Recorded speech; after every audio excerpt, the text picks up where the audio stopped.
ಪೂಜಿಸಲು ಅರ್ಹಳು ನನ್ನ ತಾಯಿ. ಮನದೊಳಗೆ ಮಂದಿರವ ಕಟ್ಟಿರುವಳು ಕರುಣಾಮಾಯಿ. ನವಮಾಸ ಮಡಿಲಲ್ಲಿ ಕಾಯುವಳು ಹೆತ್ತ ತಾಯಿ. ನೋವಲ್ಲೂ ನಗುವವಳು ಒಬ್ಬಳೇ ಹೊತ್ತ ತಾಯಿ. ಜನನ ಮರಣ ಜಗದ ಸಂತೆ, ಅದಕ್ಕೂ ಮೀರಿನಿ ಬೆಳೆದು ನಿಂತೆ.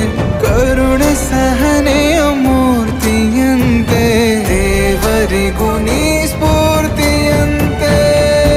ಅದೃಷ್ಟವು ನನ್ನ ಪಾಲಿಗೆ ನಿನ್ನ ಕಣ್ಣ